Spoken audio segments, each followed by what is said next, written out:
Grandpa Ron here again. Hope you're all well and happy. Today we're going to get back into our very basic Bible study, looking at the book of Joshua. Remember last time we read about how the children of Israel had to be cleansed after someone broke the ban, which prevented them from taking personal spoil when Jericho fell, because they had, at least one family had violated the ban. They then were defeated by the citizens of the town called Ai. Joshua had to cleanse the people. They executed the violators and recommitted themselves to God, and now they're going to attack Ai yet again. So let's see what happens in chapter 8. Now the Lord said to Joshua, "Do not fear or be dismayed. Take all the people of war with you and arise, go up to Ai. See, I have given into your hand the king of Ai, his people, his city, and his land." So God is encouraging Joshua. He's telling him, I want you to do this. This is an indication that God has renewed fellowship with the children of Israel, as if that fellowship had been broken when they violated the ban in their attack against Jericho. So now God is giving them guidance again. Verse 2, "And you shall do to Ai and its king just as you did to Jericho and its king. You shall take only its spoil and its cattle as plunder for yourselves. Set an ambush for the city behind it." So in this case, they are going to be allowed individually to take plunder. So that's quite a difference. Verse 3, "So Joshua rose with all the people of war to go up to Ai. And Joshua chose 30,000 men, valiant warriors, and sent them out at night." So there's going to be some tactics here. Don't know how much it comes from Joshua himself, and how much is direct guidance from God. But at any rate, we can clearly say that Joshua is being guided in his decisions.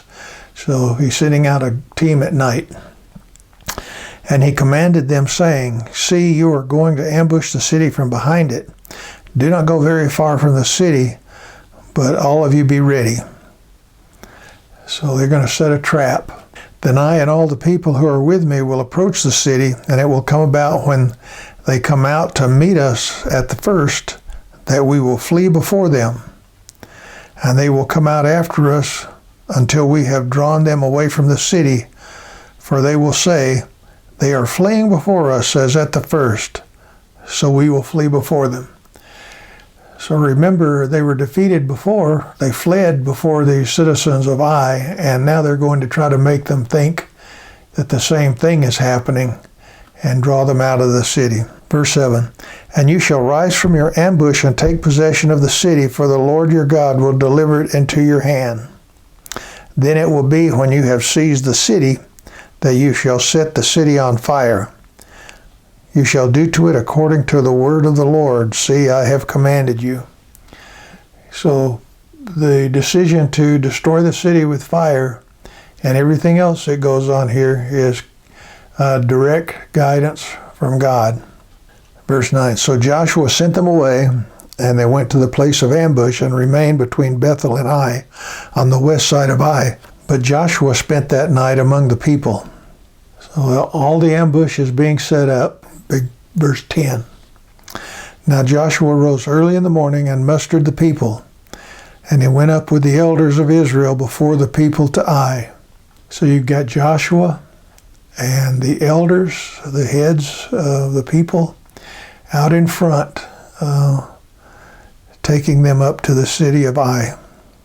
Verse 11, "Then all the people of war who were with him went up and drew near and arrived in front of the city and camped on the north side of Ai. Now there was a valley between him and Ai. And he took about 5,000 men and set them in ambush between Bethel and Ai on the west side of the city." So they want the these people of Ai to see them. And he's sending these 5,000 between the city of Bethel and Ai. One commentator says this is probably precautionary in case there's an attack from Bethel, which was nearby. But more likely, anybody from Bethel that was going to help them was already in Ai, but this is a precaution. Verse 13, so they stationed the people, all the army that was on the north side of the city and its rear guard on the west side of the city, and Joshua spent the night in the midst of the valley. And it came about when the king of Ai saw it, that the men of the city hurried and rose up early and went out to meet Israel in battle, he and all his people at the appointed place before the desert plain. But he did not know that there was an ambush against him behind the city. So the plan is working. They've been fooled. Verse 15, and Joshua and all Israel pretended to be beaten before them and fled by the way of the wilderness. And all the people who were in the city were called together to pursue them. And they pursued Joshua and were drawn away from the city. So not a man was left in Ai or Bethel who had not gone out after Israel. And they left the city unguarded and pursued Israel. So the total deception worked, and they're all chasing Joshua and his diversionary attack. Verse 18, then the Lord said to Joshua, stretch out the javelin that is in your hand toward Ai, for I will give it into your hand. So Joshua stretched out the javelin that was in his hand toward the city. Now there's probably a banner or a flag of some kind that could be seen from a great distance. And this was a signal to the men waiting in ambush. Verse 19. And the men in ambush rose quickly from their place, and when he had stretched out his hand, they ran and entered the city and captured it, and they quickly set the city on fire. When the men of Ai turned back and looked, behold, the smoke of the city ascended to the sky, and they had no place to flee this way or that, for the people who had been fleeing to the wilderness turned against the pursuers. Again, this plan is working so far flawlessly.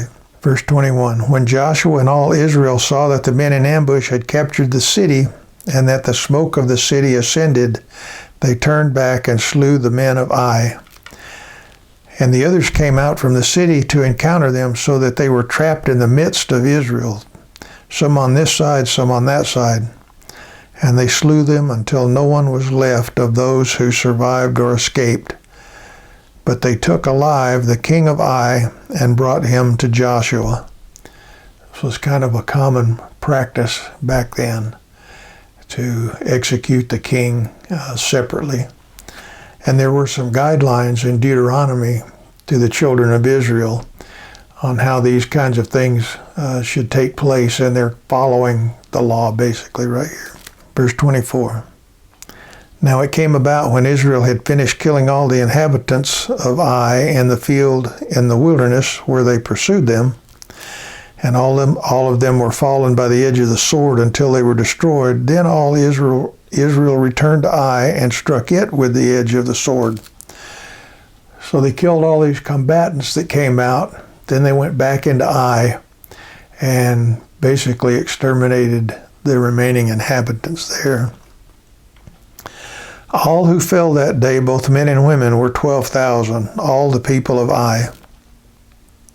For Joshua did not withdraw his hand with which he stretched out the javelin until he had utterly destroyed all the inhabitants of Ai.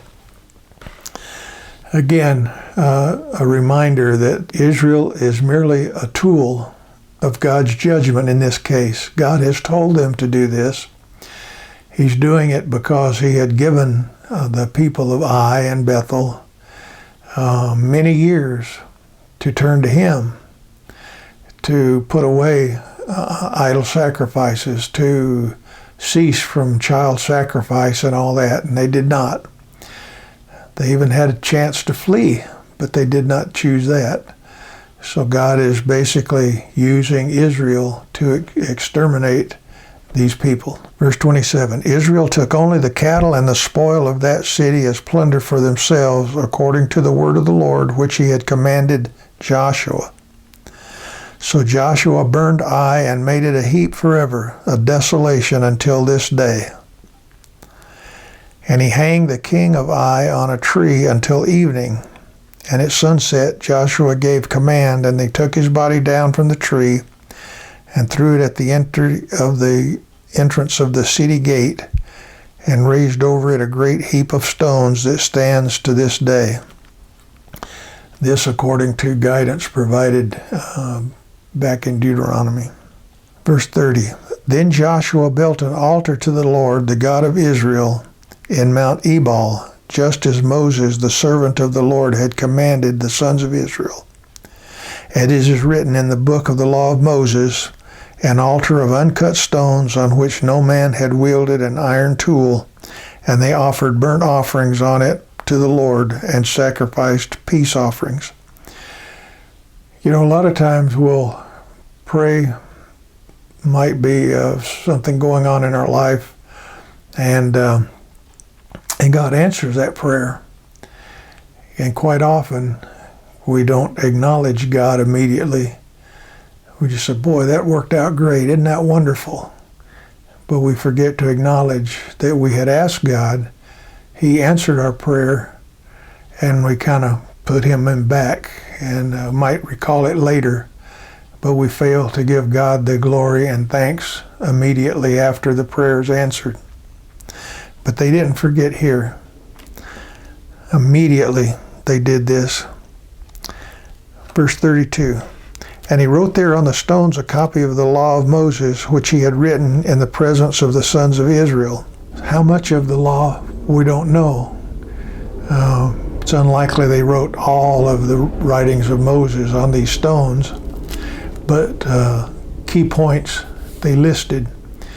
But let's read what else they did. Verse 33, And all Israel with their elders and officers and their judges were standing on both sides of the ark before the Levitical priests who carried the ark of the covenant of the Lord, the stranger as well as the native.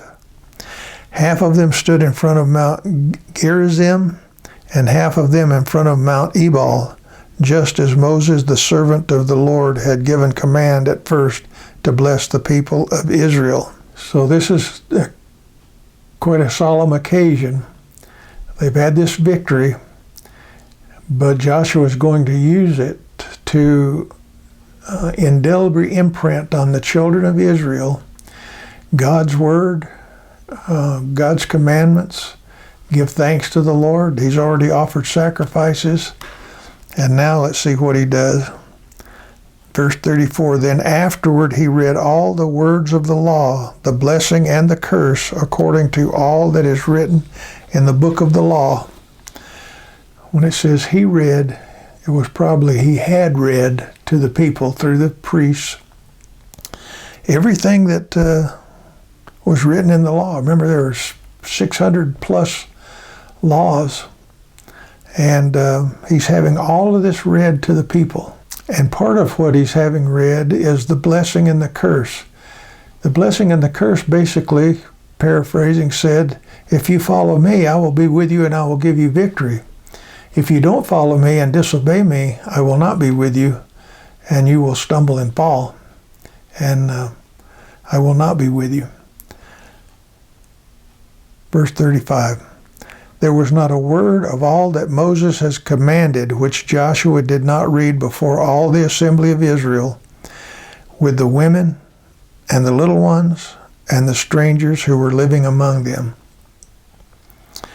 So all the children of Israel and the people that were with them again heard a recital of the laws that God had given to Moses. Quite an event in the sense that they get to see the rocks with the portion of the law written on it. They get to hear the priest reading the law. It really reinforces that God is with them, what God expects of them. Pretty impressive. So, God has given them the victory through His intervention, His providential provisions. They've used some interesting tactics, but now we're going to see in the next chapter that they might not be as smart as they think, and they get fooled a little bit. So we'll stop here this time, and I hope this has been meaningful to you and interesting. Hope you watch the next one. In the meantime, God bless. Bye-bye.